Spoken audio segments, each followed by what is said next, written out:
KPSC ലളിത എന്നാണ് പേരെങ്കിലും അത്ര ലളിതമല്ല ലളിത ചേച്ചിയുടെ അഭിനയവും ജീവിതവും ഒന്നും. അതിനെക്കുറിച്ച് നമുക്ക് കൂടുതൽ ചോദിച്ചറിയാം. ഇരിക്കൂ സർ.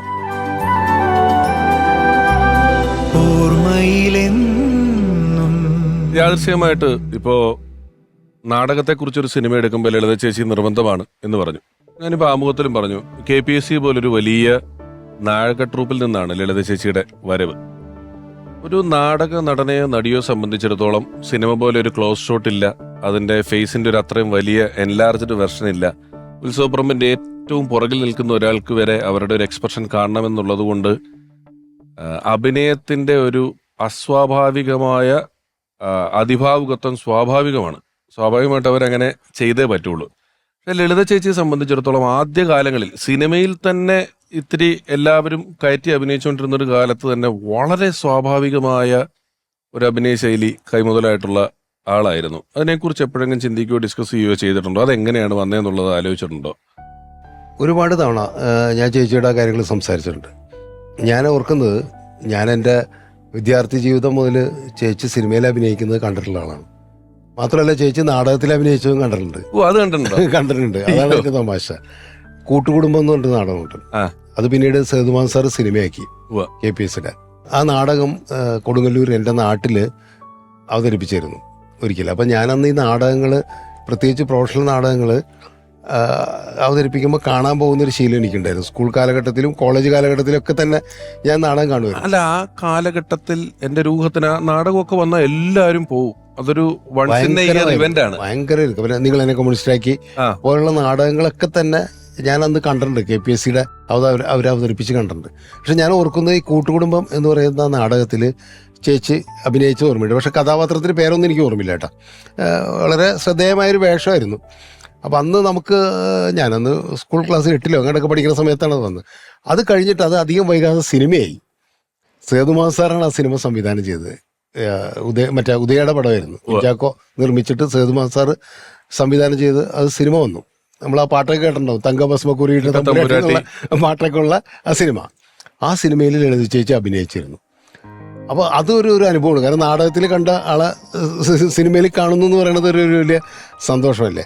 അപ്പോൾ ബാക്കി എല്ലാവരും സിനിമയിൽ വളരെ പ്രസിദ്ധരായിട്ടാണ് അതിൽ അഭിനയിക്കുന്നത്. പ്രേം നസീർ, ശാരദ, അങ്ങനെയുള്ളവരെല്ലാവരും. ലളിത ചേച്ചിയാണ് നാടകത്തിൽ അഭിനയിച്ച അതേ കഥാപാത്രത്തെ സിനിമയിലും അഭിനയിക്കുന്നത്. അത് ഞാൻ പിന്നീട് ചേച്ചിയോട് ചോദിച്ചിട്ടുണ്ട്. അപ്പോൾ ചേച്ചി പറഞ്ഞു, അന്ന് കുറേ സിനിമകളിൽ അങ്ങനെ സിനിമയിലും അഭിനയിച്ചിട്ടുണ്ട്, നാടകത്തിലും അഭിനയിച്ചിട്ടുണ്ട്.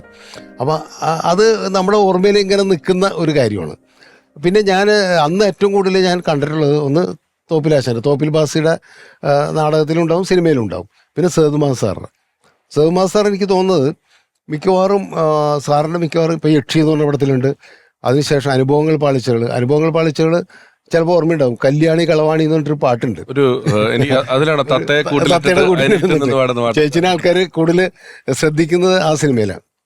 അപ്പം ഞാൻ സേതുമാൻ സാറിൻ്റെ കൂടെ വർക്ക് ചെയ്തിട്ടുണ്ട്, അസോസിയേറ്റായിട്ട് വർക്ക് ചെയ്തിട്ടുണ്ടല്ലോ. അപ്പം ഞാൻ സാറിനോട് ചോദിച്ചിട്ടുണ്ട്, പഴയ കഥകൾ ഇങ്ങനെ ചോദിക്കും. നമ്മൾ പ്രധാന കാര്യം അതാണല്ലോ. ഇപ്പോൾ സെറ്റിൽ ചെന്ന് കഴിഞ്ഞാൽ ലളിത ചേച്ചിയോട് ഇങ്ങനെ ചോദിക്കുന്ന കുറേ അനുഭവങ്ങളുണ്ട്. അതൊരു വലിയ അനുഭവവും സന്തോഷവും ഒക്കെയാണ്. ഇത് ഈ കഥകളായി എവിടെയെങ്കിലുമൊക്കെ പറയപ്പെട്ടില്ലെങ്കിൽ, റെക്കോർഡ് ചെയ്യപ്പെട്ടില്ലെങ്കിൽ ഈ കാലപ്രവാഹത്തിൽ ഇത് പതുക്കെ മിസ്സാവും. ഞങ്ങൾ ഈ പരിപാടി ചെയ്യുമ്പോൾ തന്നെ ഞങ്ങളുടെ ഏറ്റവും വലിയൊരു സന്തോഷം എന്ന് പറയുന്നത് സാറിനെ പോലുള്ള ആളുകൾ, ഇപ്പം നമ്മൾ അറിയാതെ ആണെങ്കിലും എത്ര മഹാരഥന്മാരുടെ പേരുകളാണ് നമുക്ക് പറഞ്ഞു പോകാൻ പറ്റുന്നത് എന്നുള്ളത് വലിയ സന്തോഷമാണ്. അല്ല, അങ്ങനെ അപ്പം ഞാൻ ഇങ്ങനെ സാറിൻ്റെ അടുത്ത് ചോദിക്കും, ലളിത ചേച്ചിയെ അടുത്ത് ചോദിക്കും. അപ്പോൾ ഏറ്റവും പ്രധാനപ്പെട്ട കാര്യം എന്ന് വെച്ച് കഴിഞ്ഞാൽ, ഞാൻ പറഞ്ഞില്ല, സേതുമാൻ സാർ, പിന്നെ PN മേനോൻ, അപ്പോൾ ഇവർക്ക് ഓരോരുത്തർക്കും സംവിധായകർ എന്നുള്ള രീതിയിൽ അവരുടേതായ ശൈലിയുണ്ട്.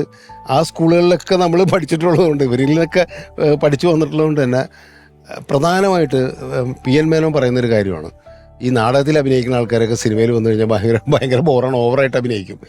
പക്ഷെ ഇത്ര എന്താ പറയുക, സിനിമയും നാടകത്തെയും ബാലൻസ് ചെയ്തിട്ട് അഭിനയിച്ച് നമ്മളെ വിസ്മയിപ്പിച്ചിട്ടുള്ള ഏറ്റവും പ്രധാനപ്പെട്ട ഒരാളാണ് ലളിത ചേച്ചി. പിന്നെ തിലകൻ ചേട്ടൻ, കൊട്ടാരക്കര ചേട്ടൻ, അതിന് ഏറ്റവും വലിയൊരു എക്സാമ്പിളാണ് കൊട്ടാരക്കരയൊക്കെ. നമുക്കൊരിക്കലും ഓവറായിട്ട് ഒരു സിനിമയിലും തോന്നിയിട്ടില്ലല്ലോ. ചെമ്മീനിലേക്ക് തന്നെ നമ്മൾ കാണുമ്പോൾ തോന്നിയിട്ടില്ല അരനാഴിക നേരം.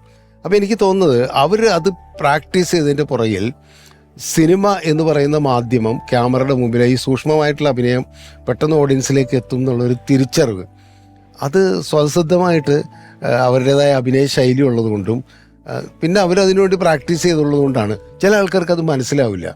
കാരണം അല്ല, ചിലപ്പോൾ മനസ്സിലായാലും നമ്മളുടെ ഈ ശീലങ്ങൾ എന്ന് പറയുന്നത് മാറ്റാൻ വലിയ പാടാ.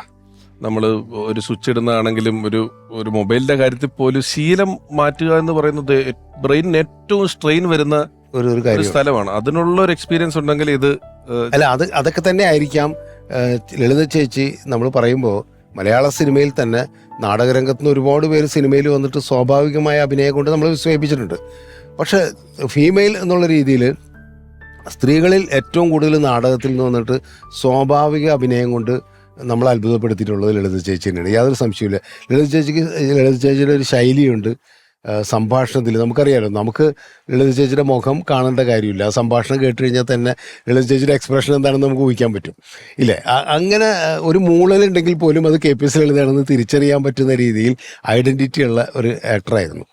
അപ്പോൾ എനിക്ക് തോന്നുന്നത് അത് നാടകത്തിൽ നിന്നിട്ടുള്ളൊരു അനുഭവം സിനിമയിലേക്ക് അവർ പകർന്നാടിയപ്പോൾ അവർക്ക് കിട്ടിയിട്ടുള്ളൊരു ശിക്ഷണം എന്ന് പറയുന്നത് ഈ പറയുന്ന പ്രമുഖരായ സംവിധായകരിൽ നിന്ന് തുടങ്ങിയതായിരിക്കും എന്നുള്ളതാണ്. അത് വളരെ പ്രധാനപ്പെട്ട ഒരു കാര്യമാണ്. അത് ഞാൻ സേതുമാ സാറിൻ്റെ കാര്യം പറഞ്ഞത്. തോമിൽ ബാസി ഉണ്ട്, ഓഫ് കോഴ്സ്, അദ്ദേഹം ലളിത ചേച്ചിനെ സിനിമയിൽ നന്നായിട്ട് ഉപയോഗിച്ചിട്ടുള്ള ഒരു സംവിധായകനാണ്. പക്ഷെ സേതുമാ സാറിൻ്റെ അടുത്ത് വരുമ്പോൾ മിക്കവാറും എല്ലാവരും ഈ പറയുന്ന ഒരു നാടകാഭിനയം എനിക്ക് വേണ്ട, സിനിമയെന്ന് പറയുന്നത് സ്വാഭാവിക അഭിനയമാണെന്ന് പറഞ്ഞിട്ട് ട്രെയിൻ എടുക്കാന്ന് പറയില്ലേ, അങ്ങനെ ട്രെയിൻ ചെയ്തെടുത്ത ഒരു രീതി ലളിത ചേച്ചിക്ക് ഉണ്ടാവും. അതായിരിക്കാം ചേച്ചി അങ്ങനെ സിനിമയിൽ സ്വാഭാവിക അഭിനയത്തിലേക്ക് വന്നത്.